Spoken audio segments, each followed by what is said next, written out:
Bueno, arratsaldeon eta eskerrik asko beste behin ere hona hurbildu zareten guztioi.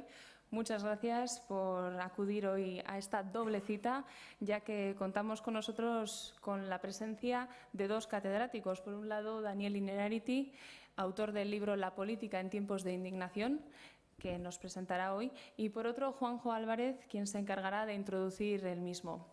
A continuación, resumiremos en breve la carrera de Daniel Innerarity.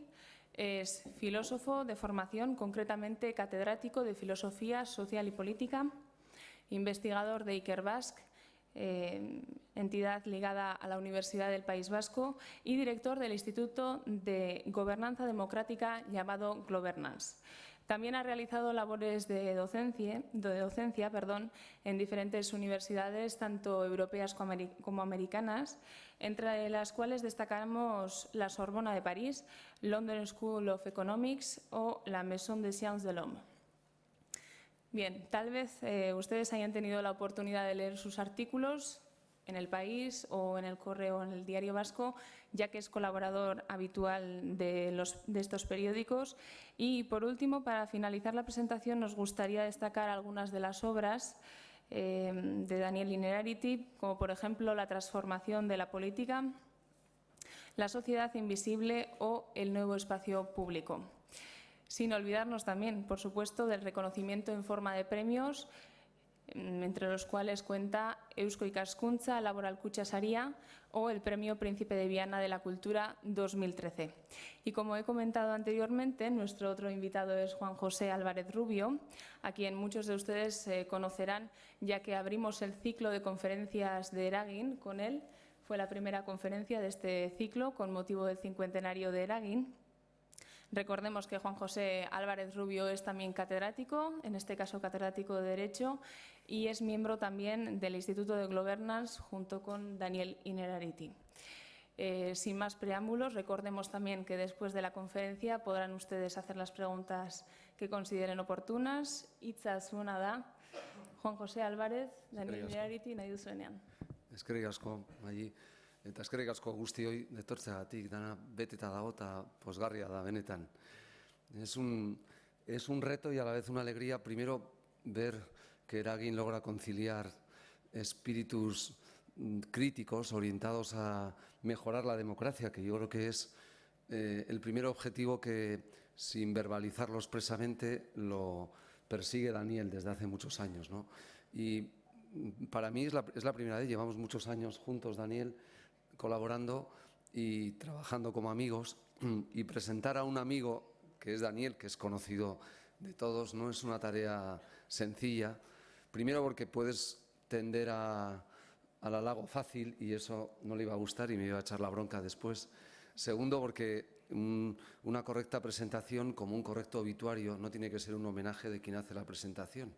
Hay muchos obituarios donde el que lo hace está haciéndose un auto-homenaje y no al fallecido o a la fallecida, diciendo el vínculo estrecho que ha tenido y lo mucho que él le ayudó en las ideas que llevó adelante. Entonces, empalagan hasta el extremo ese tipo de obituario. Entonces, no lo voy a hacer, pero sí me apetece reivindicar en Daniel, primero, una coherencia vital, porque es una persona que se dedica a la filosofía política, pero en este caso el orden de los factores no va a alterar el producto, porque puede ser político-filósofo, en el sentido más griego del término de político, ¿no? Reivindicar la política cuando, como nos dice en más de uno de sus lugares de reflexión, es casi objeto de linchamiento en este momento. Reivindicar la política como una manera de hacer una sociedad más justa, más democrática, es el empeño, yo creo, de Daniel.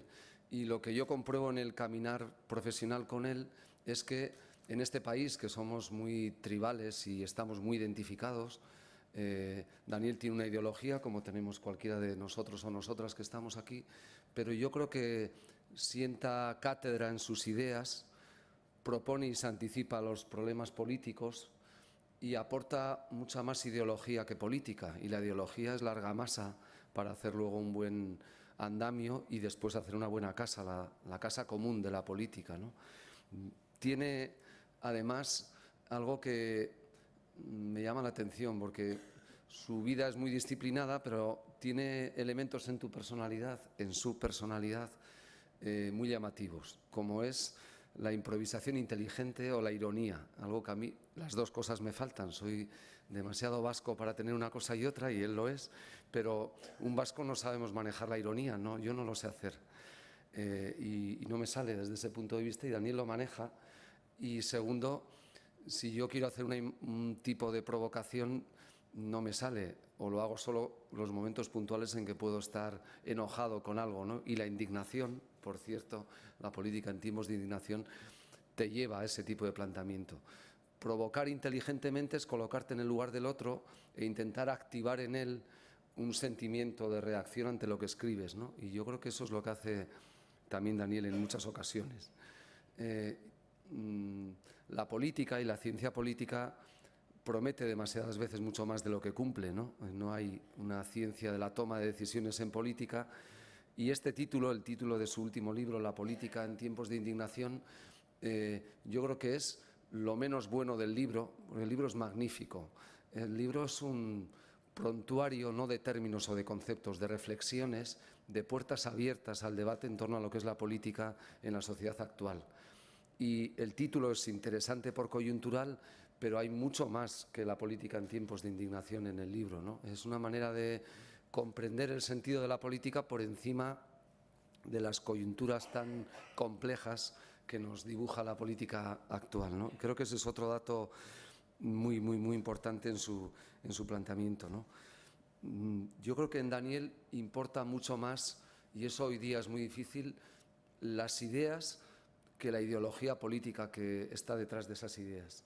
Y cuando tú tienes una buena idea, la gente compra esa idea para luego llevarla adelante en su proyecto político, en su análisis teórico, y yo creo que en eso Daniel nos marca el camino en muchos ámbitos, ¿no? Creo que es un lujo poder contar con Daniel hoy, que viene a hablarnos del libro, pero no de su libro, en aquel viejo debate de Paco Umbral, de venir a hablar de su libro, porque es una excelente excusa la del análisis de la política en tiempos de indignación para tratar de reivindicar la política como una manera de generar, en este caso, una sociedad guipuzcoana más fuerte, para generar un tipo de sociedad informada, porque el derecho a decidir, del que también habla, seguramente ha caído en el reduccionismo de la urna, de considerar que todo el derecho a decidir se resume en votar. Y antes de votar tenemos que estar informados, tenemos que ser capaces de deliberar, tenemos que tener sentido crítico sobre la realidad, y para eso hace falta mucho más un filósofo que un jurista. El jurista somos de anteojeras, los filósofos hacen muchas más preguntas, muchas más incertezas que respuestas, que son seguramente de donde extraes muchas más sapiencia para la vida desde ese ámbito, ¿no? Así que yo aprendo muchas cosas de Daniel leyendo y analizando cómo desentraña los problemas de este concepto gobernanza, que ya ha causado furor para quedarse, ya no despierta el escepticismo de ese neovocablo que no se sabía exactamente qué quiere significar, y poder dialogar con Daniel en torno a ello me parece un lujo interesante en una tarde de noviembre donostiarra. El planteamiento que hacíamos era que Daniel pudiera ilustrarnos en tiempos de la Ilustración pues una media hora aproximadamente, para abrir luego un debate en familia, que es lo que merece la pena, y activarlo de esa manera. Besterik ez, nire aldetik eskerrak noski zuei plazera handirako delako, eta Daniel, zuria da hitza nahi duzunean. Arratsalde on guztioi. Bueno, muchas gracias a la asociación Erakin por esta amable invitación, y a Juanjo por sus palabras y su vieja amistad, y por los buenos juicios que ha adelantado sin haber escuchado lo que yo voy a decir ahora, ¿no? Espero no decepcionar. Bueno, esto de las presentaciones de los libros tiene un dilema que yo no he conseguido resolver, que es lo siguiente: si las haces demasiado bien, nadie compra el libro y nadie lo lee. Si las haces demasiado mal, tampoco. Con lo cual, la única manera de salvar esta dificultad es hacerlas regular.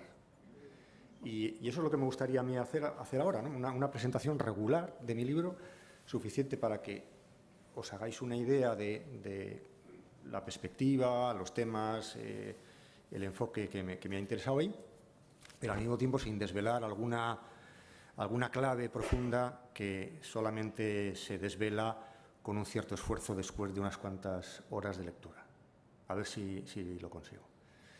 Bien, yo creo que en la democracia reciente hemos pasado por tres grandes momentos, tres grandes etapas, así muy grosso modo, ¿no? Hace unos años, los que nos dedicábamos a estas cosas, a escribir sobre estas cosas, lamentábamos que que había desafección respecto de la política, que nadie se interesaba, el pasotismo, etc., ¿no? Recordáis ese viejo discurso que ha quedado muy antiguo, ¿no?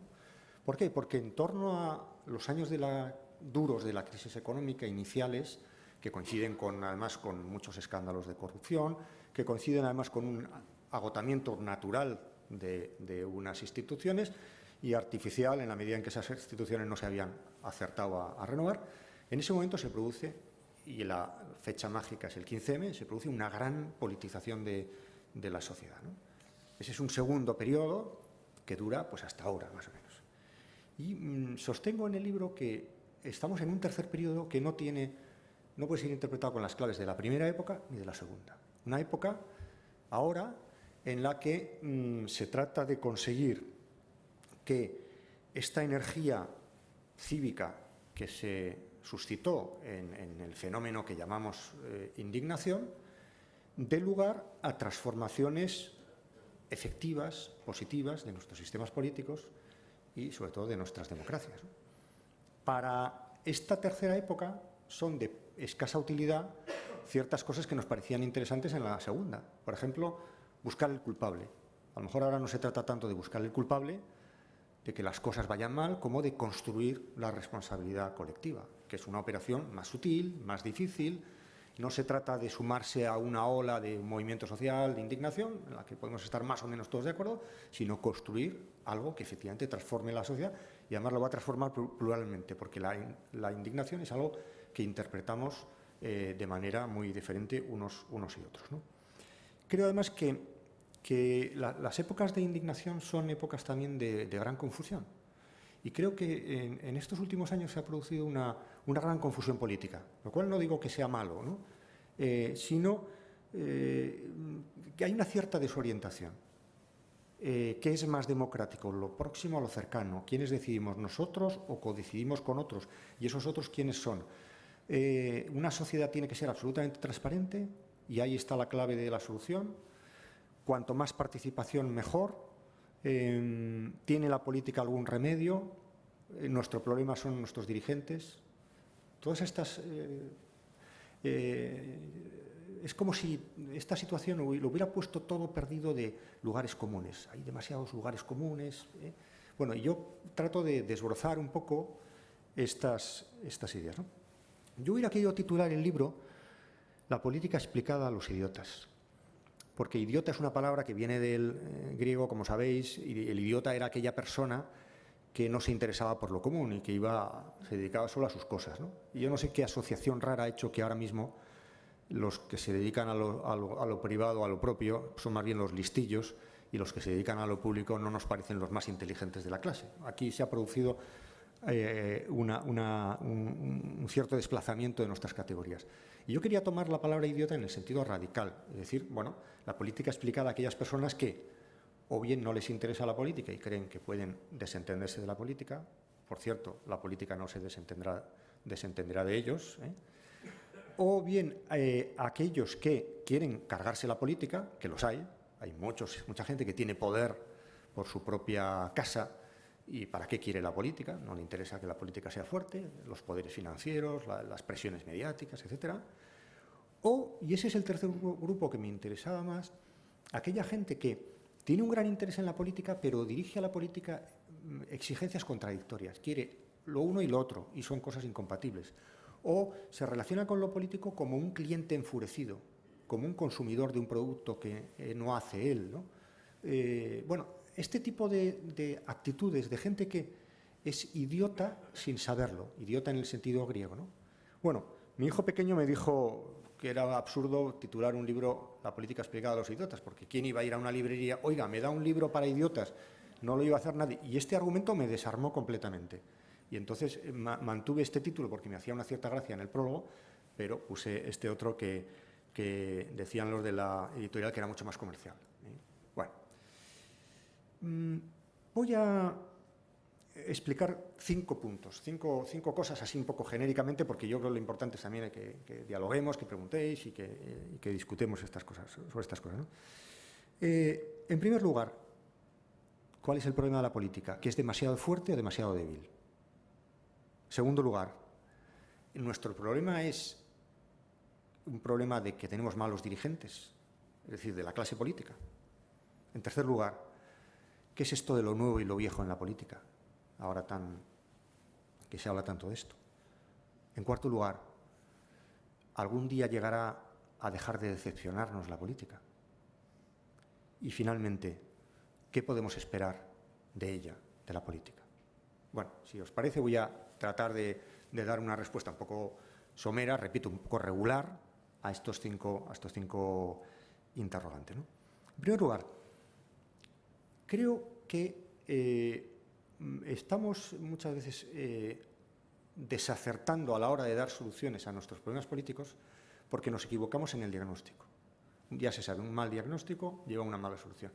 Y oigo muchas veces muchas cosas que dan por entendido que el problema que tenemos con la política es que la política es demasiado poderosa.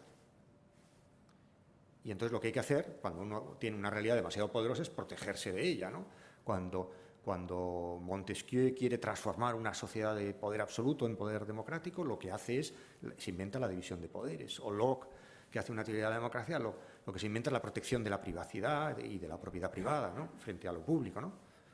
Yo creo, mi tesis es que no estamos en ese horizonte, sino más bien en el contrario. Es decir, estamos más bien en un mundo en el que la política podría ser perfectamente prescindible y nadie se enteraría. Es como decía Tocqueville de la nobleza, que la nobleza desapareció y nadie se dio cuenta, ¿no? Porque no cumplía ninguna función, ¿no?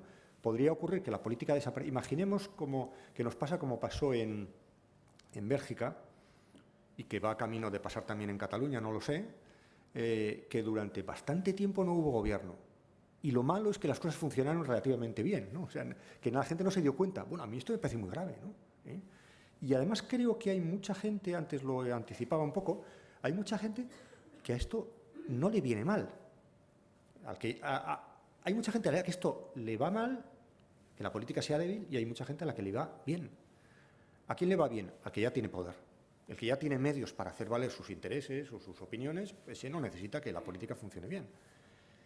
Cuando yo hago desde hace mucho tiempo una defensa de la política, que no es una defensa de los políticos ni de nuestros sistemas políticos, ni me hace estar ciego ante sus carencias, es porque pienso en aquella gente, en aquellos intereses, en aquellos valores que no pueden abrirse paso más que si la política funciona bien.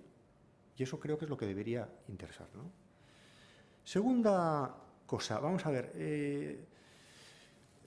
¿Es nuestro problema que tenemos una mala clase dirigente y, por tanto, eso que llamamos la clase política es mejorable y frente a lo cual muchas veces hay un auténtico linchamiento, ¿no? Bueno, yo no quiero disculpar a nadie y además hay aquí alguno en la sala que se dedica profesionalmente a esto y que me merece el mayor de los respetos, incluso de admiración. Estoy pensando en nosotros. No nos lo pongamos tan fácil. Nosotros como ciudadanos y ciudadanas.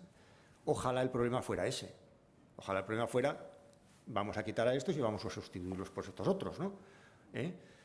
Yo creo que no es exactamente ese. Ese es un problema, que a veces no los podemos sustituir cuando deberíamos, que se circula poco la gente, y hay algunos que son manifiestamente mejorables. Eso no lo voy a discutir. Pero el problema no es exactamente esto, ¿no? Muchas veces están ellos y ellas allí porque no estamos nosotros. Yo vivo en un pequeño pueblo de Navarra y sé lo difícil que es hacer una candidatura electoral en un pueblo de 500 habitantes. Y desde luego a la gente que me dijo que no hacer una candidatura electoral, yo ya no les tomo en serio cuando me expresan opiniones políticas y se cabrean. No se lo merecen, ¿no? Es decir, a veces hay ciertas maneras de argumentar en política, de argumentar o de estar cabreado en política, que dan a entender que el problema de la política es que hay una élite perversa que ha capturado nuestros sistemas políticos y que no hace lo que nosotros sabemos que hay que hacer, le decimos que hay que hacer, pero no nos hacen caso. Lo que podríamos llamar una especie de elitismo invertido. El elitismo de las élites, ¿no?, y el elitismo de las masas, ¿no?, como si nosotros realmente sabemos lo que hay que hacer en política. Creo que el asunto es un poco más complicado, ¿no? Esto me recuerda siempre al viejo chiste de aquellas autoridades ferroviarias que descubrieron que siempre que había un accidente de trenes, la peor parte se la llevaba siempre el último vagón y decidieron suprimir el último vagón. A partir de ya, bueno, pues hay ciertos tipos de argumentos que son muy similares a de este estilo, ¿no?, este tenor, ¿no?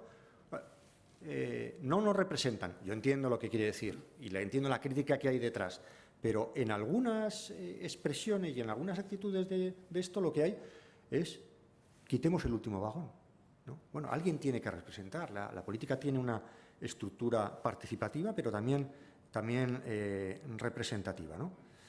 Creo que la mala política es una cosa muy mala, se pierden grandes oportunidades sociales, colectivas, por la mala política, pero todavía hay una cosa peor, que es que no haya política, que la sociedad esté despolitizada, es decir, que carezca de formato político.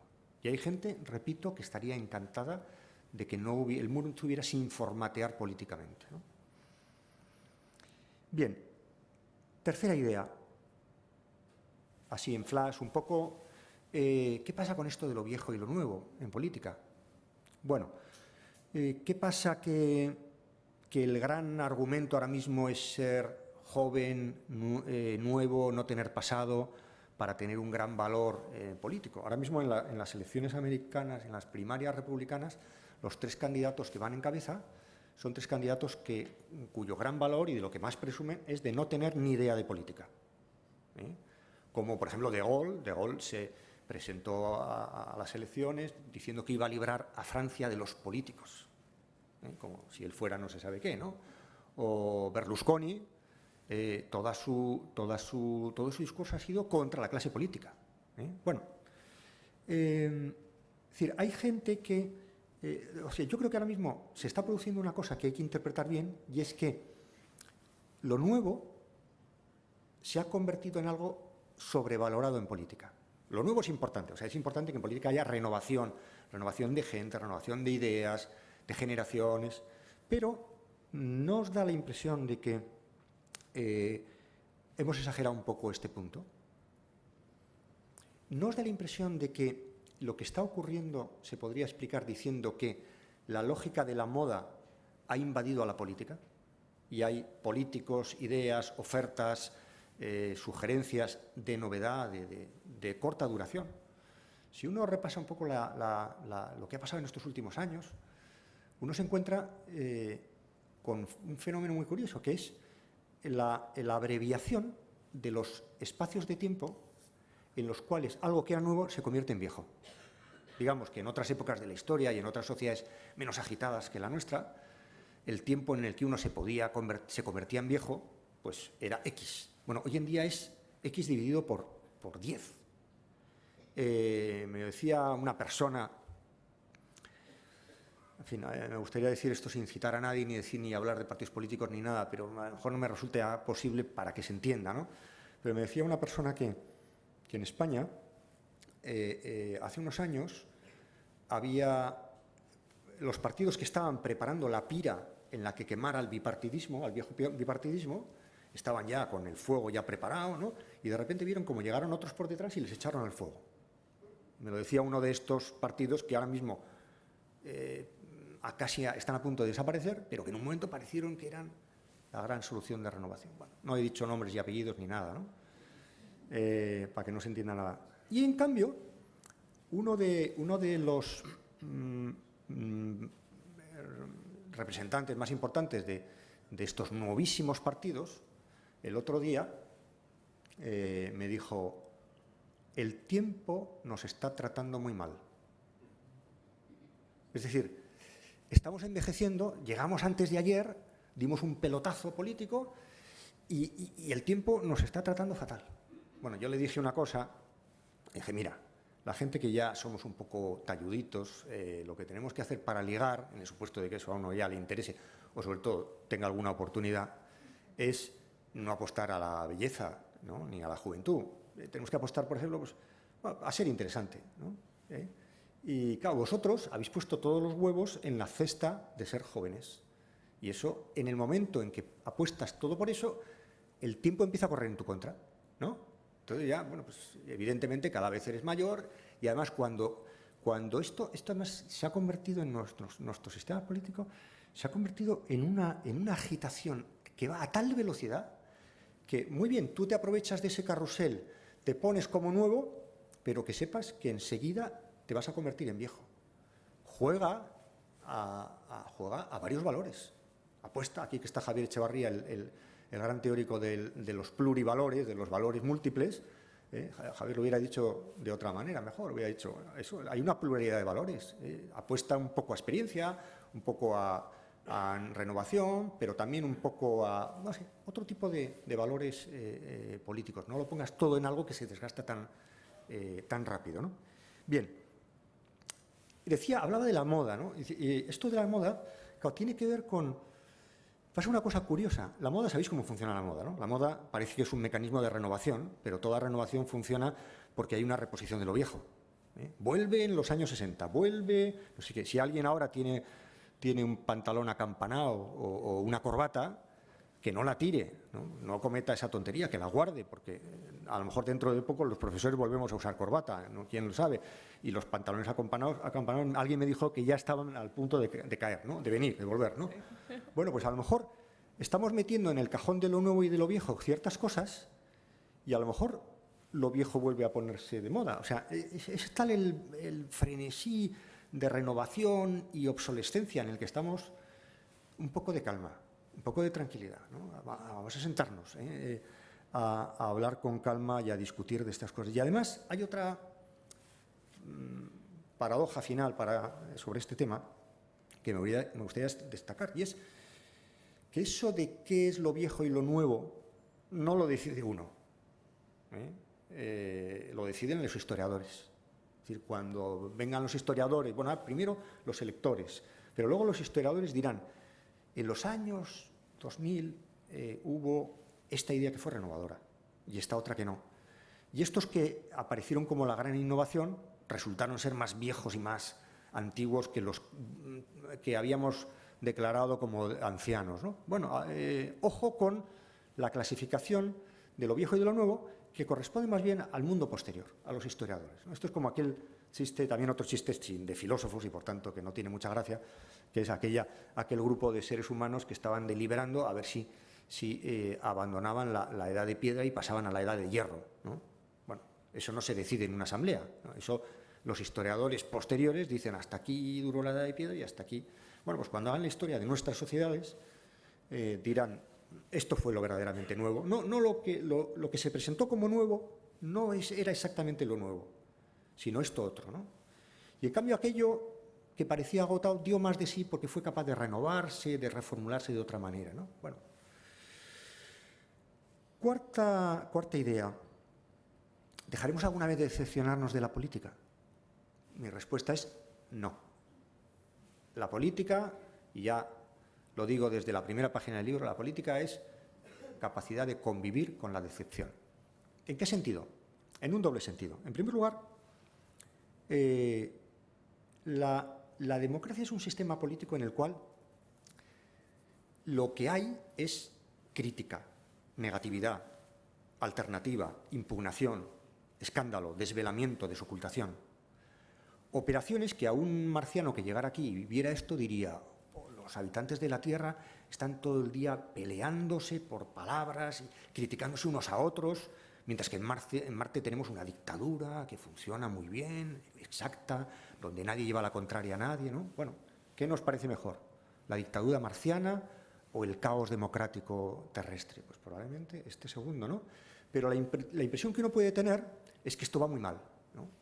Bueno, yo me acuerdo de mi abuela, que no tenía mucha experiencia de vida en sistemas democráticos, la pobre, siempre que ponía la televisión, decía, esto está muy mal porque la gente no se trata con respeto, todo el mundo está criticando. Mira, el partido de la oposición critica al gobierno, el gobierno critica a la oposición. Y bueno, a mí me parecía que aquello era precisamente algo que había que celebrar, ¿no?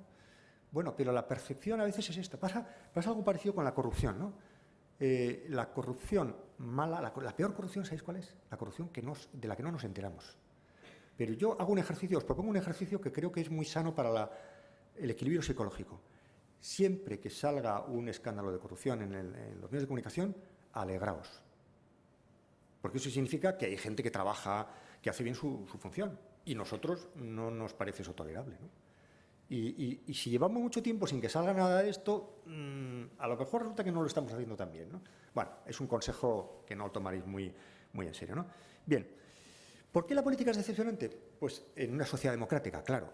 Bueno, de entrada, porque en una sociedad democrática todos tenemos derecho a tocar poder. Y no hay nadie que llegue aquí y diga, estas son mis ideas, y punto, y se acatan, ¿no? Es decir, que la política en una sociedad democrática es un espacio compartido, un espacio donde todos tienen derecho a jugar, ¿no? Y por consiguiente, en la política uno tiene que acostumbrarse a eso que los sociólogos llaman las decisiones suboptimales, es decir, a que uno nunca consigue todo lo que quiere. ¿Por qué? Porque tiene que pactar, tiene que transaccionar, tiene que llegar a un compromiso. Mal asunto sería que hubiera alguien en nuestras democracias que pudiera conseguir todo lo que quiere. Acostumbrémonos cuanto antes a no conseguir todo lo que queremos, o, dicho de otra manera, cultivemos una disposición al compromiso, a buscar acuerdos, porque la realidad política es una realidad de poder compartido y, por tanto, no hay acción sin réplica. Uno expresa una opinión y enseguida le critican. Uno trata de defender su interés y hay otros que hacen exactamente lo mismo. Bueno, ese es el juego de la política, ¿no? Y esto produce frustración en aquel que considera que en la política se puede obtener todo lo que uno quiere, ¿no? Me acuerdo cuando, por poner un ejemplo que pueda ilustrar esto, aunque no quiero hablar de este asunto, pero solo como ejemplo, ¿no? Cuando ETA estaba activa y había discursos sobre la inutilidad de la violencia, aparte de su ilegitimidad, la inutilidad, uno de los argumentos más repetidos era: hay que decir a esta gente que eso que pretende conseguir por las armas, donde se consigue es en la política, ¿no? Y hay que conseguirlo por medios políticos, ¿no? Bueno, yo entiendo lo que se quería decir con esa expresión, pero yo siempre decía, no, tampoco se consigue políticamente. Es decir, políticamente no se consigue nada. Nada absolutamente. La política no es un camino para conseguir lo que uno quiere, sino un camino para convivir y, por tanto, para conseguir lo que todos queremos, lo cual implica, cuando hay intereses distintos, puntos de vista distintos, opiniones diferentes, necesariamente contentarse no con lo que uno quería, sino con algo intermedio. Bien. Por tanto, yo creo que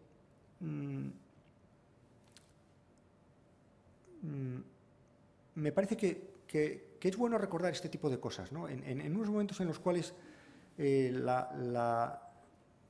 efectivamente es verdad que la política no está a la altura de lo que deseamos de ella y de lo que tenemos derecho a esperar a ella, pero tampoco deberíamos hacernos demasiadas ilusiones. La política, lo digo en el libro un poco provocadoramente, como le gusta a Juanjo, la política es una actividad mediocre, porque la sociedad es mediocre, ¿eh? Porque no vivimos en sociedades de sabios,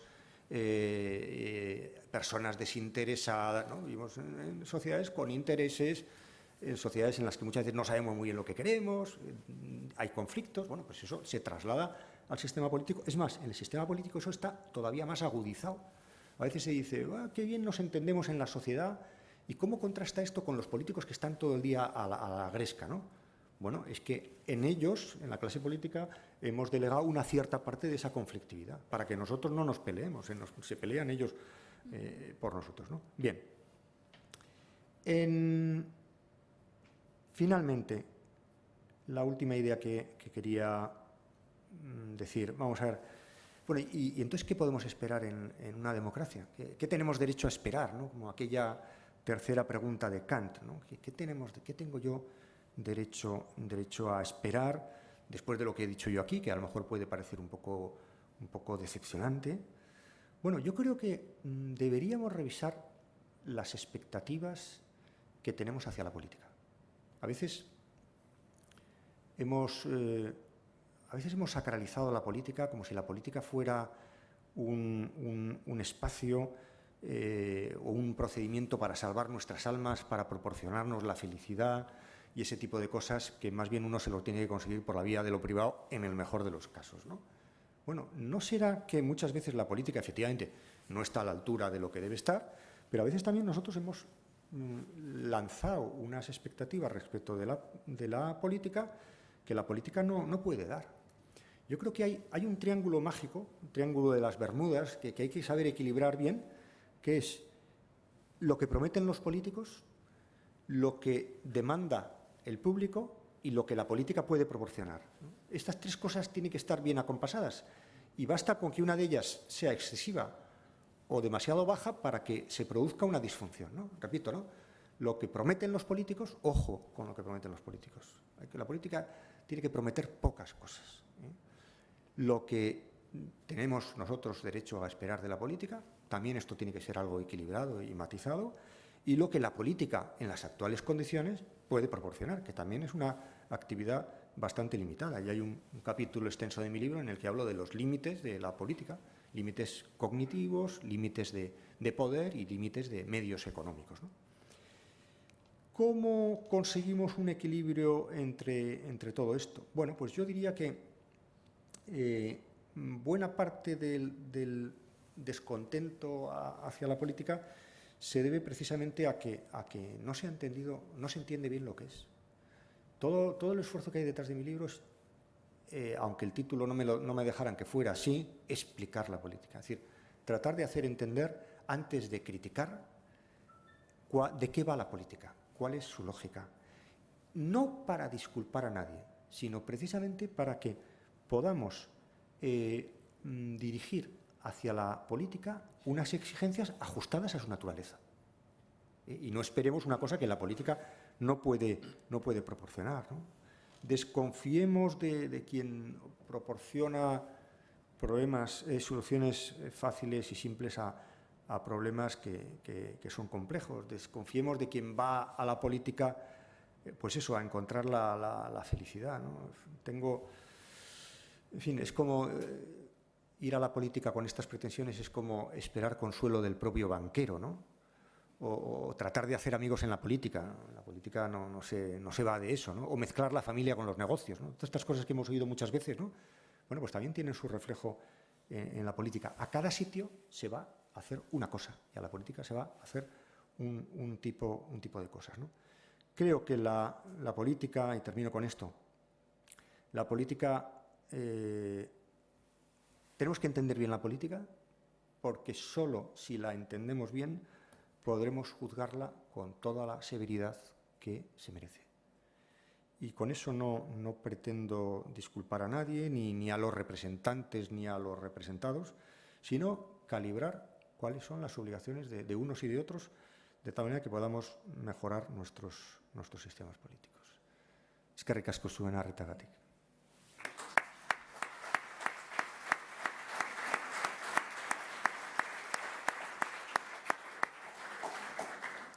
Bien, pues a continuación podemos abrir el debate. No sé si hay preguntas. ¿Quieren preguntar alguna cosa? Sí.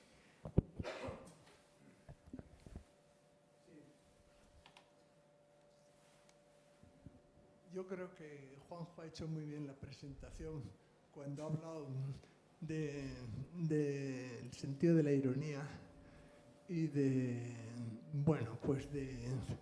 es una cualidad, es verdad, que los vascos en general no tenemos. Yo me acuerdo que una vez en una asamblea, hace muchos años en la Universidad en Barcelona, estaba con un poeta catalán y me decía, es que los vascos no tenéis, no sois gente con mucho sentido del humor y tampoco, sí. Y por otro lado, no sois un pueblo imaginativo. Bueno, el caso es, luego os diré quién era. Yo la impresión que recibo después de lo que ha planteado Daniel, que ha planteado, no diría que es ironía, pero en el fondo es una ironía de lo que está pasando en medio de toda esta tragedia, que es una tragedia para mucha gente en este mundo en el que un 1% de la población tiene la riqueza del 99% restante y donde las grandes decisiones se toman muy lejos y donde se nos convence a través de gente a la que hemos elegido de que, bueno, no, es que esto viene ya hecho, esto viene ya en el paquete, o sea que vosotros no tenéis más remedio que llegar hasta aquí. Y hay un fundamentalismo pragmático que realmente pues, nos dice, pues no hay más que esto.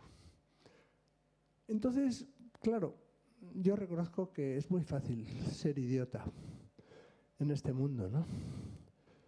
Es fácil porque, bueno, pues el que se ha metido le anda por todos los lados. Y el que no se ha metido, pues, o porque ha sido inteligente o porque ha sido vago, pero a la larga, pues sí.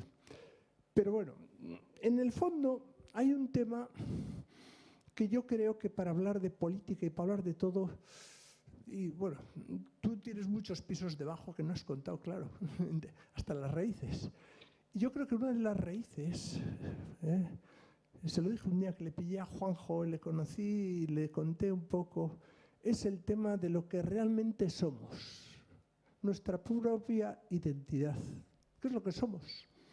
Lo que somos en pelotas, vamos, con nada más. Somos esto. Somos la memoria de lo que hemos vivido, somos la realidad en la que estamos y somos nuestro proyecto de vida. En el fondo es un poco lo que el cristiano llama el alma. Algo de eso es cuando en el fondo lo que tenemos no es lo que somos y normalmente nos estorba. Ya sé que vivimos en un mundo lleno de necesidades y mientras haya necesidades hará falta hacer política. Ya sé que vivimos en un mundo de necesidades radicales, digo. Radicales quiere decir, pues eso, que si te encuentras en Guipúzcoa, pues los miles de personas que viven en situación de pobreza, en el Rialde más rico de todo el Estado, entonces algo serio está pasando. Cuando de repente estallan guerras que nadie las entiende, ni siquiera los pobres que vivían en cada país, y unos en nombre de la religión, pero de repente resulta que en nombre de la religión se apunta a una gente extrañísima que viene de los países ricos y son fundamentalistas y otros tal. Entonces, claro, la política está, en este momento nos damos cuenta que está dirigida. Eso que se llama la hegemonía o le llamemos como... Voy a tener que apuntar porque has dicho tantas cosas que ya... Sí. No. Sí, igual si puede, abreviamos porque si no, no nos va a dar tiempo a toda la gente que quiera preguntar. Pues entonces entró en eso. Estamos jugando en un casino en el que hay trampa. En el que hay trampa y realmente, vamos, la hegemonía, que no es siempre hegemonía de valores, tal, no. La hegemonía es acorazada, blindada. Es que si no haces esto, tienes esto, y luego esto, y luego esto, y si no, un día desapareces. Así de claro. Y eso pasa, eso lo he vivido yo. Esas situaciones extremas pasan. Bueno, pues, a mí me parece ya extremo que te diga alguien, no, tú no eres este. ¿Cómo? Yo soy yo. Es lo único que podemos aspirar para ser felices en la vida, ser nosotros mismos. Entonces, claro... te contesto a... El problema por si quiere más gente... Acabo. El problema es que vivimos en una sociedad que los únicos valores son los de cambio. Es lo único. Esto sirve para esto. Y yo cambio esto por esto. Incluso hemos llegado hasta el extremo de que el único sitio donde se producen valores que no son de cambio, que es en el hogar, a la gente se le está echando de sus propios hogares. Y eso es tremendo. Eso es lo más duro que estoy viendo en cuanto a acciones de algunas instituciones. Bueno, nada más de momento. Mira, la política es un lujo. O sea, no todas las sociedades humanas han vivido una existencia política. Ni toda la gente. Las mujeres en el siglo antes del periodo sufragista, antes de las conquistas del sufragio, no vivían una existencia política, vivían una existencia privada. Eran idiotas, en el sentido al que me he referido antes, ¿no? Hay muchas sociedades de la Tierra que no viven que viven en un medio de conflictos brutales, ahí no hay política, ¿no? Efectivamente.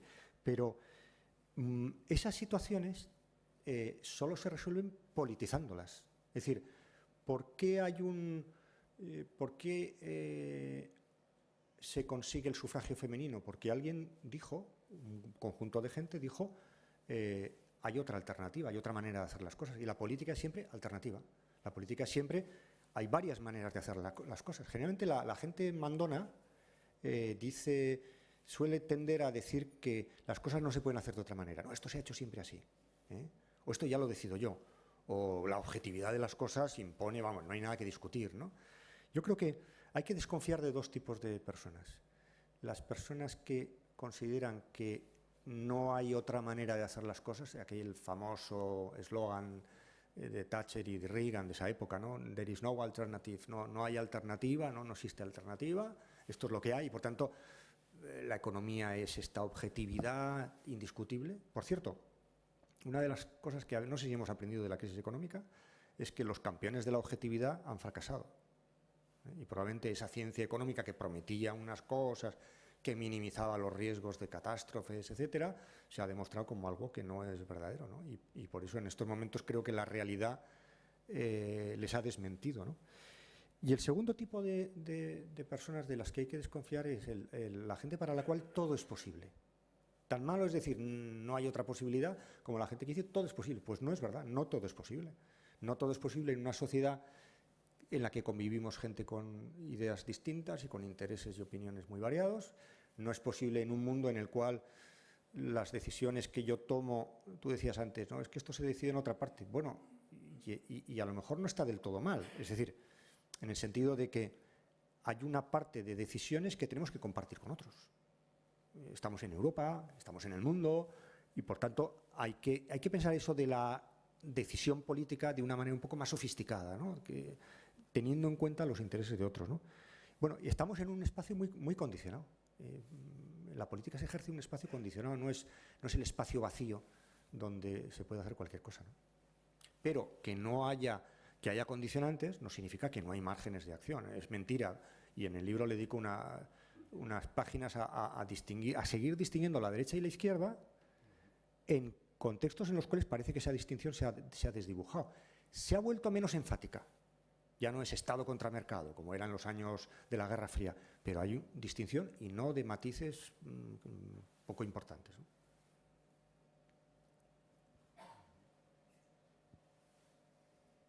¿Más dudas, preguntas, cuestiones, cosas que hayan quedado en el tintero? Críticas incluso. A Juanjo me refiero. Irónicas en todo caso, ¿verdad? Daniel hace unos días titulaba una ponencia en una jornada que tuvimos de autocrítica contra el arte de tener siempre razón, ¿no? Me gustaría que desarrollaras un poco esa idea troncal, ¿no? Contra el arte de tener siempre razón. Me parece que es una enseñanza en el título que no convierte en retórico lo que sigue, pero que te marca ya la pauta, ¿no? ¿Qué quería significar? Sí, bueno, lo que quería decir con esto es que los seres humanos tenemos una tendencia a seleccionar de la realidad o a dirigir nuestros sensores hacia aquellas zonas de la realidad que nos dan la razón. Es algo casi inevitable. Seguramente sí. Inevitablemente nos agrada más la compañía de aquella gente que nos da la razón, ¿no? Y aquella que nos la quitan nos resulta un poco molesto, ¿no? Y todos necesitamos una abuela, ¿no? Abuela es una institución que fundamentalmente tiene una función social, que es la función de decirnos contra toda evidencia que somos los más guapos y los más listos, ¿no? Bueno, ¿qué sería un mundo sin abuelas? Es decir, un mundo en el que no hubiera un espacio de confort en el que, contra toda evidencia, nos dan la razón, ¿no? Bueno, pero pensemos en la locura en la que acabaríamos si todo nuestro entorno fueran abuelas. ¿Os imagináis un mundo rodeado de abuelas? Pues terminaríamos locos. Hay dos posibilidades. Podríamos terminar locos o podríamos terminar estúpidos, es decir, no aprendiendo nada, ¿no? Porque el aprendizaje tiene que ver con el contraste, tiene que ver con la decepción, ¿no? Con que uno tiene una expectativa y esa expectativa no se cumple, ¿no? Y nos lleva a la contraria, ¿no? Yo contaba este chiste de Freud que me gusta mucho, ¿no? Que es el del caldero, ¿no? Alguien le ha dejado un caldero a otro y después de mucho tiempo se lo exige, oye, devuélveme el caldero. Y este le dice 3 cosas. Le dice, primero, tú no me has dejado a mí ningún caldero. Segundo, el caldero que me dejaste ya te lo he devuelto. Tercero, el caldero tenía un agujero, ¿no? Bueno, claro, así es inevitable tener razón, ¿no? Y entonces, bueno, creo que es una actitud que nos empobrece en el plano político y en el plano de la vida existencial, ¿no? Yo siempre cuento esa anécdota de cómo Platón, que fue un filósofo que expulsó a los poetas de la ciudad ideal y que, según parece, cuando se murió, sus discípulos encontraron debajo de su almohada un libro de poesía, ¿no? Y alguien se escandalizó y otro le dijo, no, es lógico, hay que leer al adversario, ¿no? Es decir, hay que buscar puntos de vista que contrasten con lo que uno es, ¿no? Con lo que uno ya... ganaríamos mucho en racionalidad, aprenderíamos mucho si hiciéramos como decía Popper, ¿no? Si buscáramos que nuestras opiniones se falsificaran en lugar de buscar una ratificación. Eso nos hace avanzar poco en inteligencia, ¿no? Y yo creo que eso también vale para el plano político, y si se justifica una institución como el Parlamento, un espacio público abierto, etcétera, ¿no? Tal vez pudiera ser un libro a leer antes de unas elecciones, ¿no? Porque ¿Cuál? Pues el suyo. Me da la sensación, porque revisa muchísimo... Esto no lo habíamos pactado, ¿eh? Pero te agradezco muchísimo. Porque pudiera ser un libro que revisara, ¿no?, un montón de conceptos y lugares de la política y tal vez pueda ser un sí, repensamiento. Cuando se lo mandé al editor, me dijo, qué bien, esto viene en un momento oportunísimo, ¿no? Porque estas elecciones y estas otras y tal. Y yo le dije, y no era por vender el producto, le dije, mira, a partir de ahora vamos a vivir en una cadena ininterrumpida de momentos oportunos para este tipo de libros. Y aquello le convenció, ¿eh? Y por eso puso tapas duras y hizo una tirada amplia. Es decir, no creo que esto sea este follón, esta confusión, esta desorientación, al mismo tiempo este interés que yo percibo. Voy a muchos sitios y hablo de estas cosas y yo percibo un interés que, de verdad, hace 15 años no nos hacían ni caso. A la gente que nos dedicábamos a estos temas no nos hacían ni caso. Ahora tampoco, pero nos escuchan. Nos escuchan, o sea, hay inquietud hay una necesidad de referencias, ¿no? de orientaciones, porque en el espacio público hay ideas absolutamente contradictorias, a veces dichas por la misma persona. No sé, pongo un ejemplo. El otro día discutí con una persona y me decía, es que hay que bajar el sueldo a los políticos. Y yo esto lo explico también en el libro, ¿no? Y yo le decía, bien, vale, de acuerdo, si yo no vivo de esto, me parece bien. Ahora, eso tiene un efecto secundario. Y es que, bueno, tiene varios efectos secundarios, pero uno de ellos es que te cargas una institución que surgió en la Revolución Francesa. Una de las primeras cosas que hicieron los revolucionarios franceses, hay que tener en cuenta que la sociedad del antiguo régimen era una sociedad en la cual todo el mundo era idiota, menos unos pocos que eran aristócratas ricos y se dedicaban a hacer política.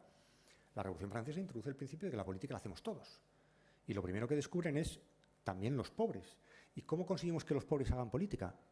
Dando un sueldo a los políticos. Por tanto, si reduces el sueldo de los políticos, a lo mejor aristocratizas la función política. Y, por ejemplo, se llena el Parlamento de catedráticos, funcionarios y gente de nuestro estilo. No estaría bien, ¿eh? Es decir, a lo mejor hay gente que podría aportar mucho a la política, pero claro, eso le supone un sacrificio, le implica un retorno muy complicado. Otro tema, por ejemplo, el tema de las puertas giratorias, ¿no? Funcionan unos tópicos sobre esto. Tú quieres facilitar, todo el mundo entendemos qué es lo que hay que prohibir. Uno no puede estar en un ámbito en el que se toman decisiones y pasar al otro lado de la mesa en ese mismo ámbito en el que se benefician de esas decisiones, ¿no? Si yo estoy dando subvenciones a las compañías eléctricas, no puedo al día siguiente trabajar en las compañías eléctricas. Y esto hay muchos ejemplos que podríamos contar. Eso es de cajón, ¿eh? Ahora, las condiciones de retorno a la vida profesional, si las ponemos muy duras, lo que hacemos es dificultar que mucha gente que podría aportar mucho a la política venga a la política. Porque claro, le supone un sacrificio tan brutal, y hay algunos casos que yo podría contar aquí. Hay gente para los cuales la política es un chollo, pero hay otros para los cuales es un sacrificio. Un amigo mío, diputado, escribió una vez un artículo que titulaba cambio el chofer que no tengo por cambio chofer por documentalista. Y luego explicaba, cambio un chofer que no tengo, pero todo el mundo se cree que los parlamentarios tenemos un chofer, por un documentalista. Y me contaba, claro, lo que siente un parlamentario. Teóricamente el Parlamento es un órgano de control del Ejecutivo. En la práctica, un parlamentario es alguien inerme ante el Ejecutivo y los lobbies que tienen mucha más información, más medios, que uno que no tiene ni un documentalista. Oiga, es que yo para saber este proyecto de regulación de la propiedad intelectual necesito un saber experto, que hay que pagarlo, que hay que escuchar, necesito tiempo. Entonces, además, siempre que se le ocurre a alguien la sana idea de recortar en política, no sé qué nos ha dado contra los parlamentarios, ¿verdad? Siempre se dice, reduzcamos el número de políticos, como si ese fuera el problema. Y además, siempre que reducimos el número de parlamentarios, cuando el Parlamento es la institución pobre. La institución que tiene que ejercer un control y no lo puede ejercer. Bueno, todas estas cosas, mi libro trata de ser un instrumento para ayudar a la reflexión sobre estas cosas, ¿no? Poner en cuestión algunos lugares comunes, mostrar la paleta de opciones que hay en cada uno de los temas, a veces ir un poco contra la corriente, porque eso me gusta, y al final que uno tenga elementos para hacerse un juicio, porque al final el buen juicio, o sea, la buena formación política es lo más necesario para tomar las decisiones que luego cada uno quiera tomar y le dejen tomar, ¿no?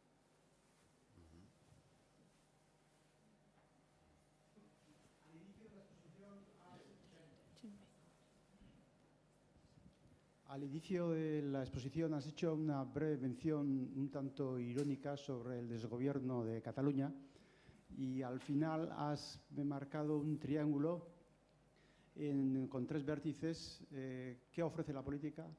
¿Qué podemos esperar? ¿Qué podemos pedir a la política? ¿Y qué cabe esperar de la política? Y eso, en Cataluña, ¿qué cabe esperar?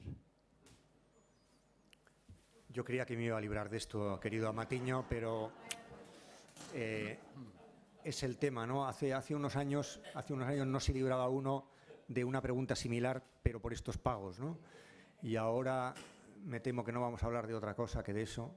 Bueno, vamos a ver. Yo creo que lo que está pasando ahora mismo en Cataluña. ¿Será el micrófono? Perdón, Daniel. ¿Igual será el micrófono? No. Si va a explotar algo, que nos avisen. Por cierto, en caso de que explote algo, primero salimos los de la mesa y luego esto.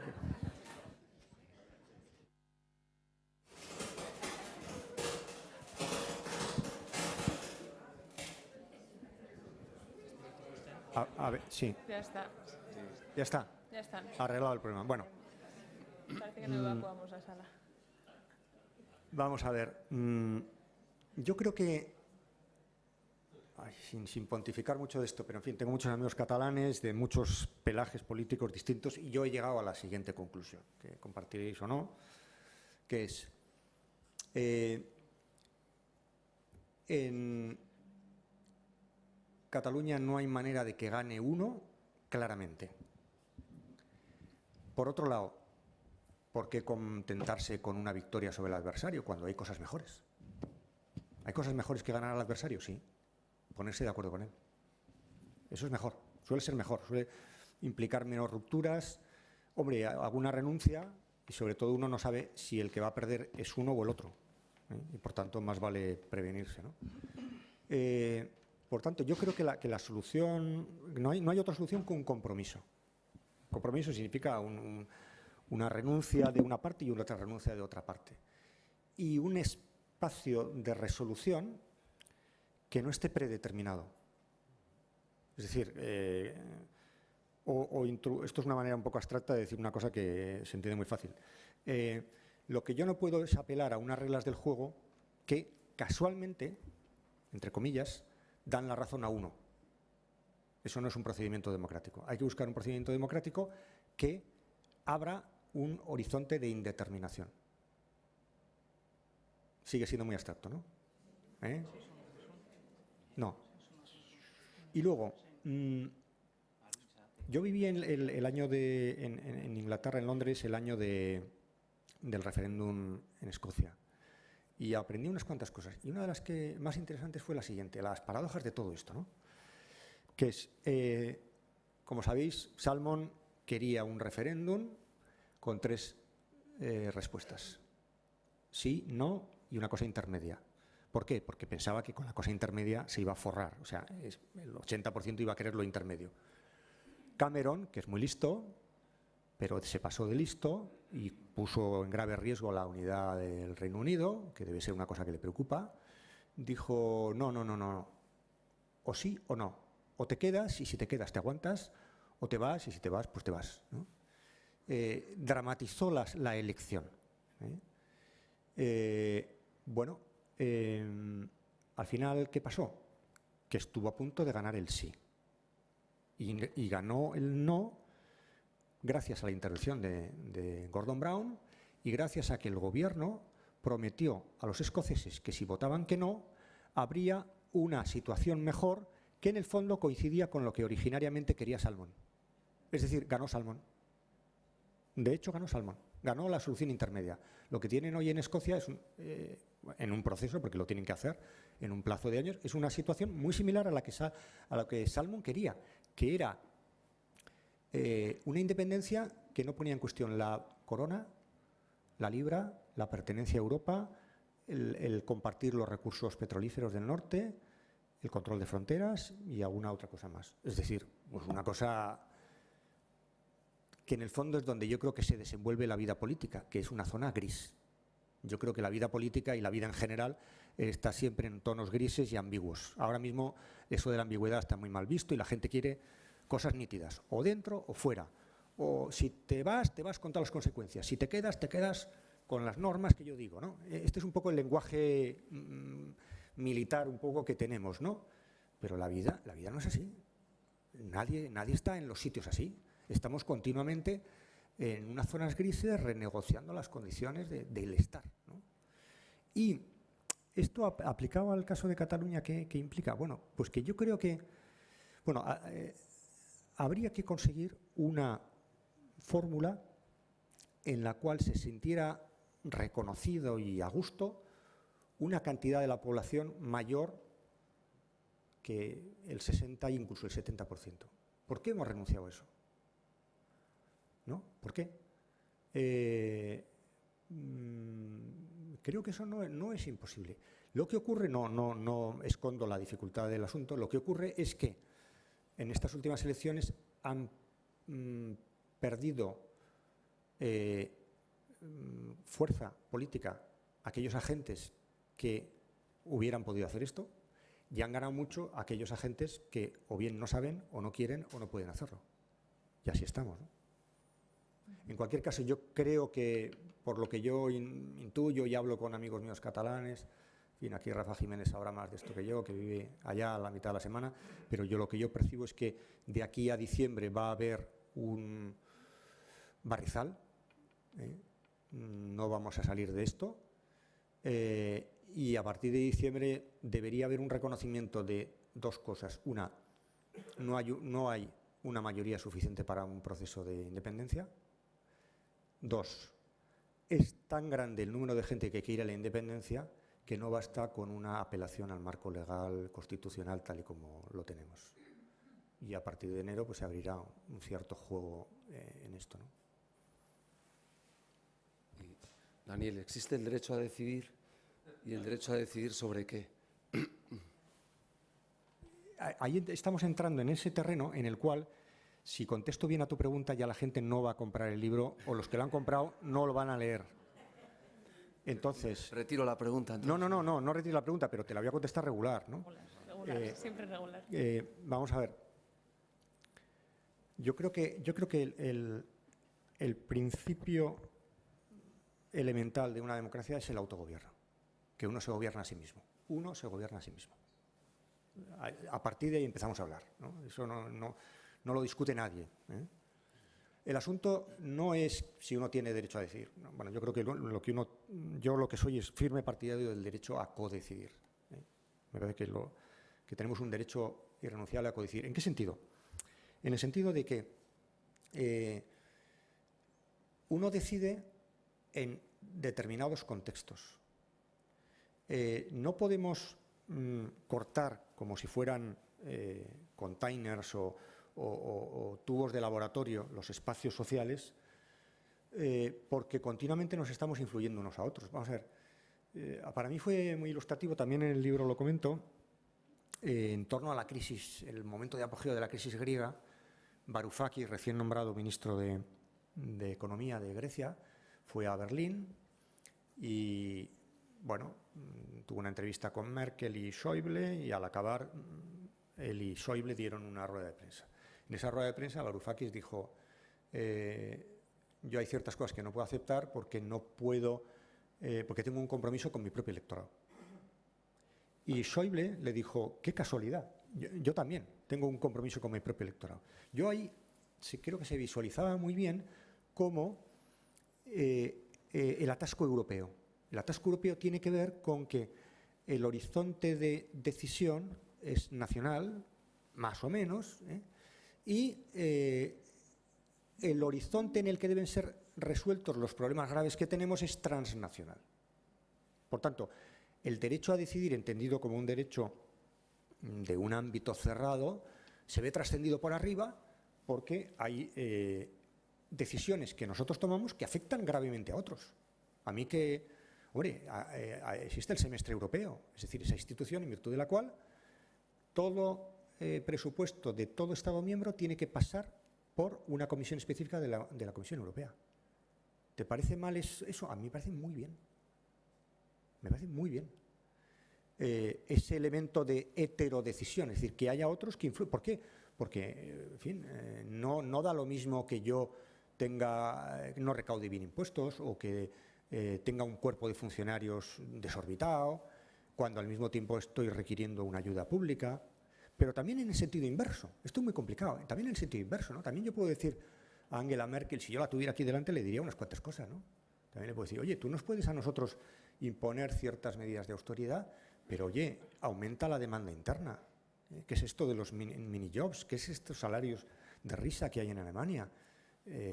¿A costa de qué se hacen, ¿no? O sea, yo creo que hay una gran confusión porque vamos por arriba a una implicación, a una codecisión para la cual no tenemos instituciones todavía. No tenemos instituciones de toma de decisiones, no tenemos instituciones de representatividad y, por tanto, de dación de cuentas parlamentarias, de debate, espacio público. No tenemos. Por ahí arriba está todo por construir en cuanto a la codecisión. Miremos las cosas para abajo. Estamos igual de mal, en el sentido de que nuestras sociedades en Europa no son sociedades homogéneas, en las que no hay ninguna contestación, en las que el sujeto político del derecho a decidir es pacíficamente compartido. Si así fuera, pues no habría ningún problema. Nos encontramos con que hay espacios políticos, especialmente en el Estado español, en el Reino Unido, pero también en Bélgica, donde hay núcleos con una voluntad de autogobierno muy persistente que no aceptan o no aceptamos con facilidad una regla federal. Por supuesto, un Estado unitario, pero tampoco una regla federal. Es decir, cuando alguien dice: eso de Cataluña lo tenemos que decidir entre todos los españoles. Hombre, dice una cosa que hay que tomársela en serio. Sí, es verdad. O sea, un divorcio, que es una cosa distinta de esto, pero en fin, un divorcio exige la codecisión. Hay mecanismos de codecisión en un divorcio, ¿no? bueno, yo no tengo ninguna experiencia de esto, espero no tenerla, pero exige eso, ¿no? Es decir, hay un juez que dice que se hace con el dinero, que se hace con los niños, que se hace con tal, si ha pasado un tiempo, bueno, ahora ya con el Express estas instituciones se han reducido un poco en peso, bueno, pero sigue habiendo instituciones de la codecisión, pero hay instituciones de la autodecisión, ¿no? Porque si no el divorcio sería imposible, bastaría con que uno de los dos dijera no hay divorcio para que no lo hubiera.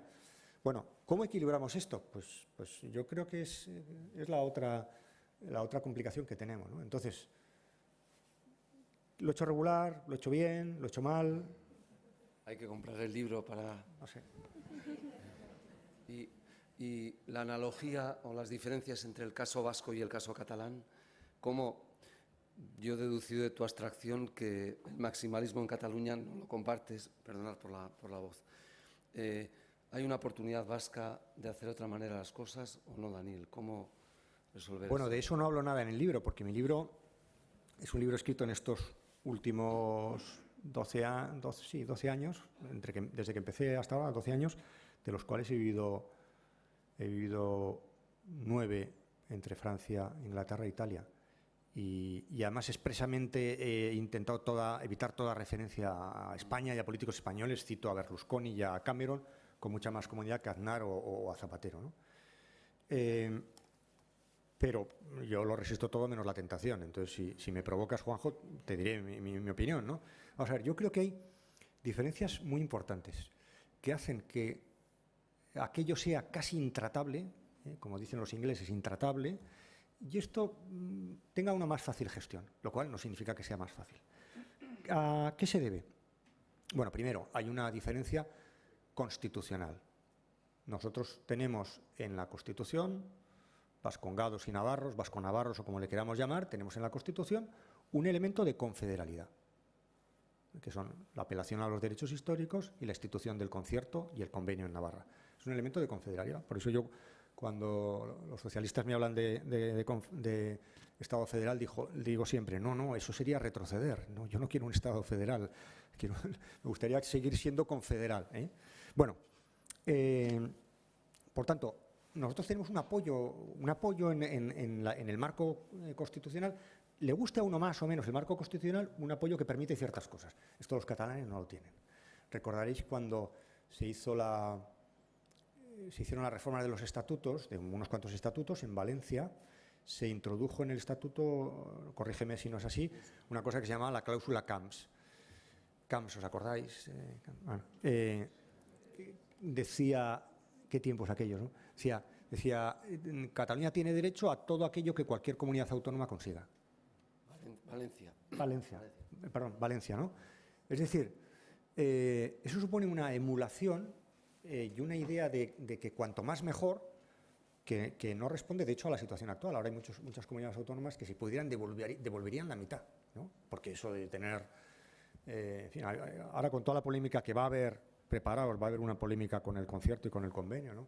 Una de las cosas que no sé si vamos a ser capaces de explicar es que esto no es un chollo, que esto es un sistema de autorresponsabilidad en entornos de riesgo, donde nosotros adelantamos, corremos ciertos riesgos y tenemos que pagar lo mismo, ¿no? Bueno,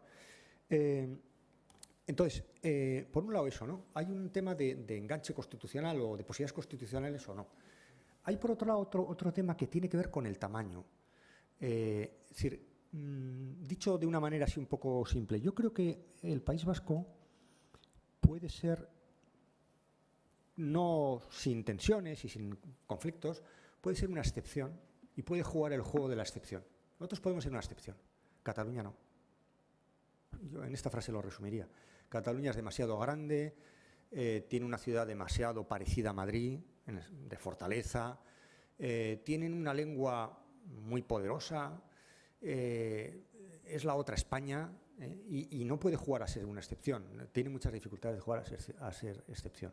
Nosotros somos pocos, hablamos una lengua que nadie que esté en su sano juicio ve como una amenaza para el castellano, no tenemos una gran metrópoli a pesar de Bilbao, y que me perdonen los de allá.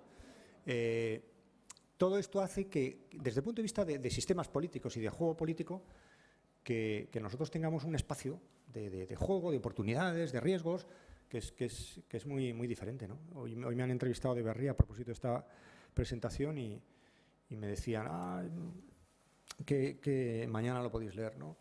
Igual pasado mañana me sacuden por todos los lados y para eso está uno, ¿no? Pero decía, bueno, parece que Cataluña vive un momento de gran efervescencia, muy interesante, ¿no? La sociedad muy activa, y en cambio en Euskadi estamos en una dormidera, en un adormecimiento generalizado, ¿no? Y yo le he dicho, sí, en Euskadi llevamos 10 años de delantera a Cataluña, ¿no? Yo creo que Cataluña va con retraso. Cataluña está jugando el juego, repito, porque tiene muchos condicionantes. Claro, si nosotros hubiéramos tenido una sentencia como la del Estatut, a lo mejor yo no podría decir esto, ¿no?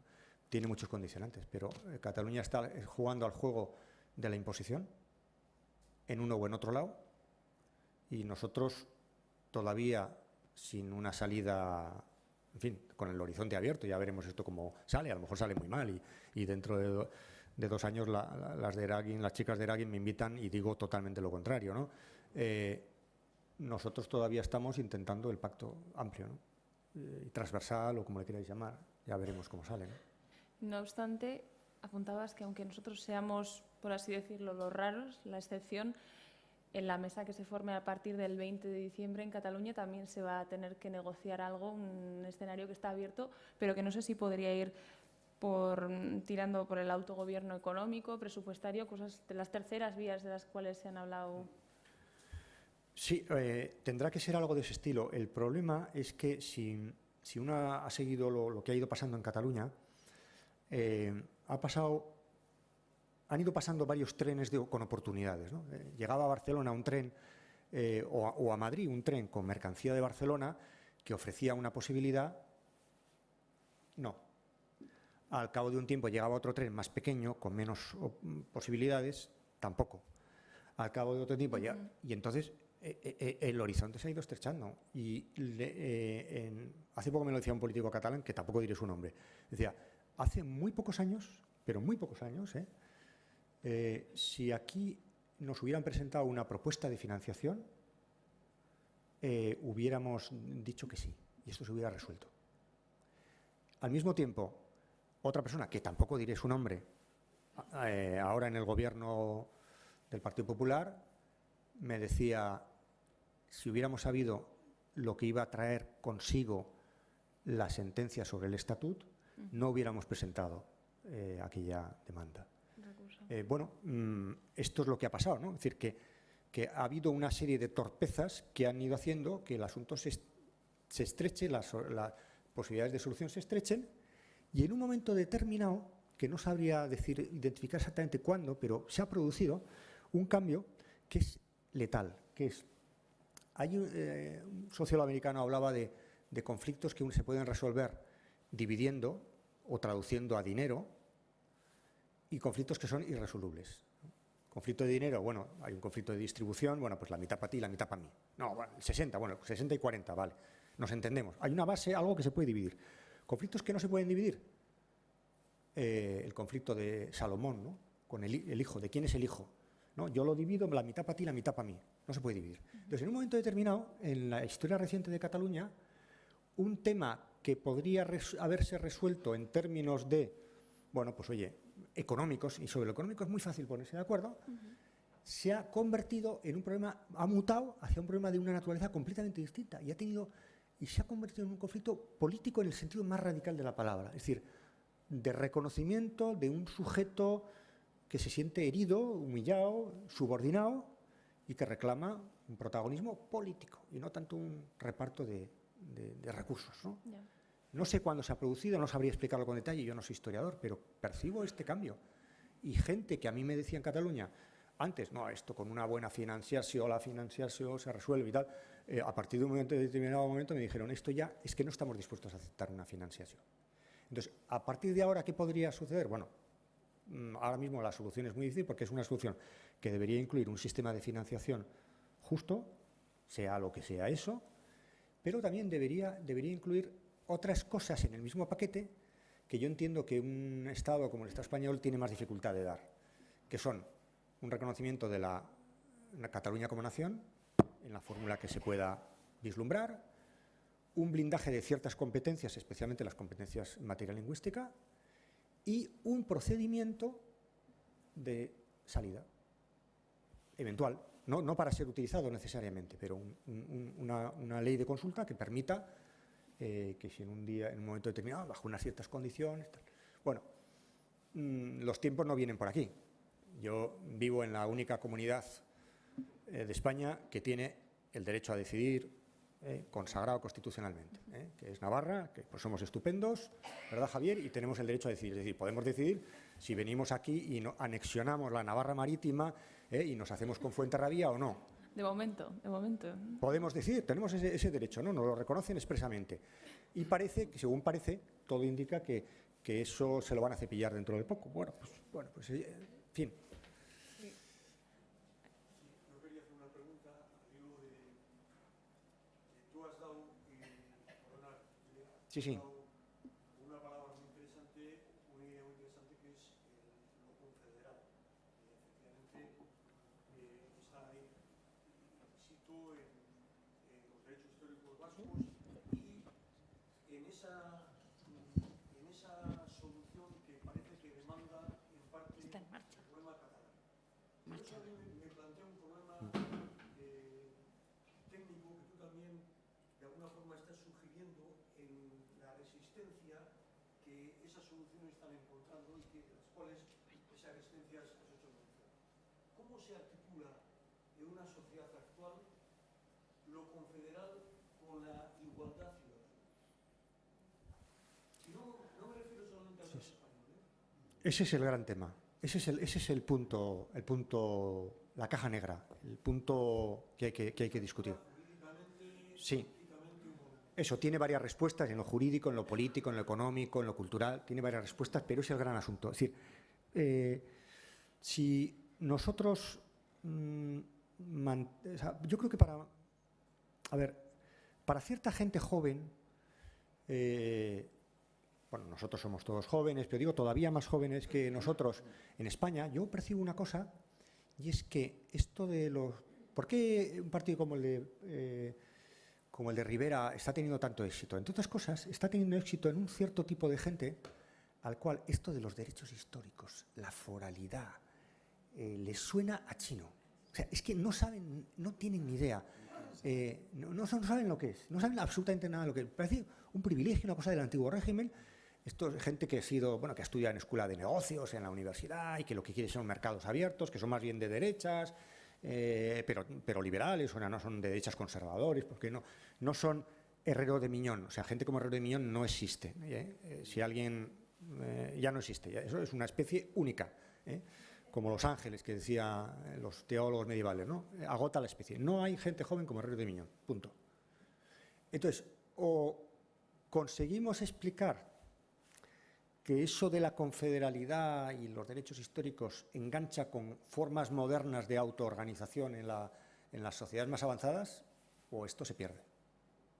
Y esa es una de mis batallas, una de las cosas que me gustaría hacer, no sé si con éxito o con la colaboración de Juanjo o no, formular ser capaces de explicar que el concierto y el convenio y los derechos históricos, todo esto es una cosa ultramoderna. No es una anticualla, es una cosa ultramoderna para la relación entre territorios que tienen unos sentimientos de identidad, una voluntad de pertenencia y de autogobierno, bueno, con una cierta conflictividad. Esto lo explicas en Escocia, lo explicas en Quebec y no tienes ninguna dificultad, lo entienden bien. Hay otros sitios donde cuesta más explicar, ¿no? Hay, por ejemplo, perdona, si vas al Parlamento de Escocia, hay un ejemplar del estatuto, el equivalente al Estatuto de Autonomía, en una vitrina que dice, firmado por Tony Blair, y dice England and Scotland together on equal terms. Hay que ser británico para poner debajo el nombre del presidente. Hay que ser británico, hay que tener una cultura política pues que no tenemos en otros sitios. Y no sé. Hay un elemento ahí de confederalidad en el sentido de que nos iguala, ¿no? O sea, esa obligación de pactar que hay en el convenio y en el concierto implica una bilateralidad, de hecho, que es muy interesante, ¿no? El reconocimiento del ser, ¿no? También Está implícito ahí. Claro, sí, el reconocimiento, la no subordinación, hay una cierta equiparación, cierta, ¿no? Porque, hombre, no es lo mismo la Gran Castilla que la pequeña Navarra, ¿no? No es lo mismo, ¿no? Bien, pero hay una obligación de pactar, ¿no? Y hay una paridad. Solo yo creo que el fuero o el huevo, ¿no? Si aquí en última instancia se trata de que no haya una posición ventajista, ¿no? Sí, yo creo que el gran deterioro del autogobierno vasco ha tenido que ver, más que con la no transferencia de competencias, con la falta de imparcialidad en los casos de conflicto. Entonces, la sensación de hastío que a uno le provoca el comprobar una y otra vez que siempre hay alguien que tiene la sartén por el mango, ¿no? Y que los instrumentos, especialmente el constitucional, pero no solo, de resolución absolutamente colonizados por los dos grandes partidos, no son una instancia reconocida, no son una autoridad. No tienen una autoridad en el sentido profundo de la palabra, ¿no? Una autoridad, no se han ganado una imparcialidad con el paso del tiempo, sino que más bien han ido perdiendo la imparcialidad. Yo trato mucho a una que fue miembro del Tribunal Constitucional y comentábamos la diferencia de tribunales constitucionales a lo largo de la historia de la democracia española, y hay un deterioro también en cuanto a la capacidad jurídica y la autoridad reconocida que se tiene, ¿no? No sé si queda alguna última pregunta. Sí. Ya que has dicho orgulloso que los navarros sois estupendos, ¿qué le lleva a un catedrático, filósofo, intelectual, objetivo, a participar e incluirse en una lista electoral? Pues probablemente la estupidez de uno y no tener otro remedio, ¿no? Y las presiones múltiples. Y cuando uno se ha pasado mucho tiempo... Bueno, yo tengo unas ideas y por esas ideas he batallado siempre, con mayor o menor fortuna, en Navarra con peor fortuna generalmente. Uno está batallando por esas ideas y está animando a gente y hay un momento que te dicen, se vuelven y te dicen, oye, ¿tú qué haces ahí, no? Y entonces uno se queda sin argumentos, ¿no? Pero hay también otro... hombre, hay un elemento también muy ilusionante, concretamente en Navarra. Yo probablemente aquí no lo haría, ¿no? Pero a mí me gustan los sitios donde uno es minoría. Siento una debilidad por las minorías y estar en minoría. Eso es una cosa que aquí en Guipúzcoa igual os cuesta entender. Pero cuando uno ha sido minoría, por ejemplo, hay un principio democrático fundamental que es: organiza un país, haz las leyes pensando en que puedes estar en minoría. En que en algún momento puedes estar en minoría. Eso es fabuloso. Si todos hiciéramos esto, arreglábamos el 90% de los problemas políticos que tenemos. Tú piensas que puedes ser minoría. Así se hace la democracia, ¿no? No se garantizan los derechos de las mayorías, eso se lo garantizan solos.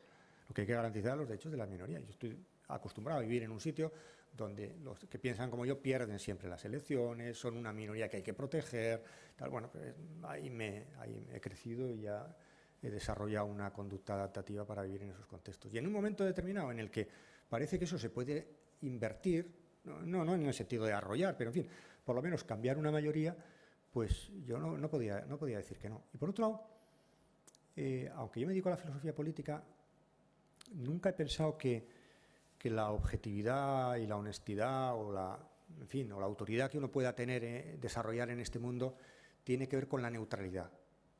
Lo contrario de la objetividad es el sectarismo, no el compromiso. Yo puedo ser objetivo, es decir, buscar el rigor, puedo, no digo que lo haga, pero puedo buscar el rigor, la autoridad, en fin, no hacer trampas en lo intelectual y al mismo tiempo tener un compromiso. Lo que no puedo es ser un sectario. Evidentemente esas cosas son incompatibles, ¿no? Y si se tratara de cambiar un sectarismo por otro, yo ahí no me apuntaba, eso no me apuntaba, no me interesa nada. El sectarismo no me interesa nada, ni siquiera el de los míos. Pero vamos, tranquilo que yo a partir del 20 de diciembre voy a seguir en la universidad haciendo lo que hacía y tal, o sea, no os libráis de mí tan fácilmente, ¿no?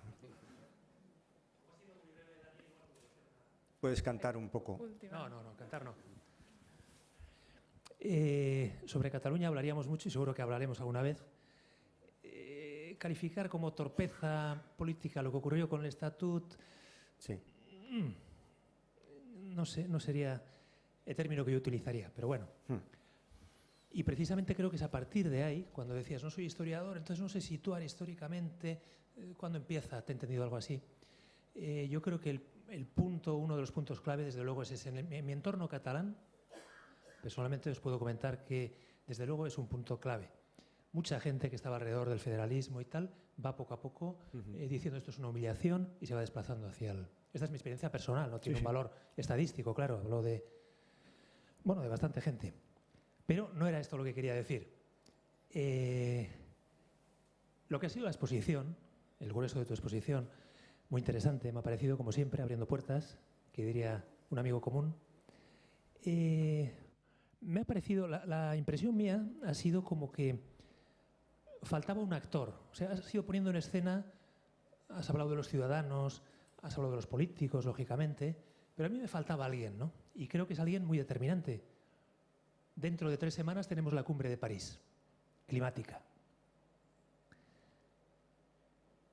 Si quieres me lo dices tú mismo o te digo yo, ¿quién falta? ¿Quién nos falta ahí para saber por qué nos están produciendo los cambios necesarios, sabiendo ya el panorama que tenemos dentro de unos años, ¿no? Que parece que bastante aterrador. En relación con el cambio climático. Lo ponemos en escena al otro actor. Dame más pistas, sí. ¿Quién está detrás de esos políticos que están perpetuando esta situación en la que hay algunos cambios de maquillaje, pero no cambios profundos que parece que son los ya absolutamente necesarios? Bueno, ¿tú quieres que saque aquí un culpable y le abofeteemos públicamente? ¿O prefieres que explique la complejidad del asunto? Hombre, la complejidad brevemente. Sí, brevemente. Mira, pues entonces te voy a tener que hacer comprar otro libro mío, que no sé si te lo he regalado, igual te lo he regalado alguna vez. Un mundo de todos y de nadie. ¿Ese te lo he regalado? Yo creo que lo compré. ¿O lo has comprado? Ah, mira, lo has comprado. Bien. Bueno, pues en ese libro hay un capítulo que se llama Justicia Climática y trato de hacer un mapa de la dificultad de encontrar un compromiso justo para resolver ese problema. Porque es un asunto interesantísimo y tremendamente endiablado y enrevesado y complicado, donde los intereses de unos y de otros no coinciden en absoluto. Entonces, probablemente sea uno de los asuntos más difíciles de resolver que hay. Cataluña es una tontería comparado con eso. ¿Sí? Porque hay gente que... todo el tema de las emisiones, los derechos de emisiones, el comprar capacidad de contaminar a cambio de un plazo de tiempo, el hecho, por ejemplo, de que la responsabilidad es que es heterogénea la responsabilidad en la provocación del cambio climático, no todos los países tienen la misma culpa, es heterogénea la afectación, no es lo mismo vivir en una costa que en el interior, los de Pamplona lo vamos a tener mejor que los de San Sebastián, estamos más tranquilos, no es lo mismo estar en un país muy cálido que en un país, incluso hay sitios de Francia donde están ya plantando viñas y va a ser un negocio. Y luego los instrumentos de gestión de esos compromisos son muy deficientes, ¿no? Entonces creo que has tocado un punto donde la política tiene que desarrollar una imaginación que hoy por hoy no tiene y un equilibrio de intereses tremendamente conflictivos. ¿Me permites una acotación, Daniel? Javier, yo creo que ese es un tema clave y me permito opinar, ¿no? El político que gobierna la res pública, que intenta civilizar colectivamente nuestro futuro, está construido sobre una base que es el Estado, que no manda en el mundo. En el mundo no mandan las 193 naciones-Estado reconocidas en Naciones Unidas. Basta ver a Obama, 6 años más tarde, envejecido de su impotencia, ¿no? Mandan 45 multinacionales.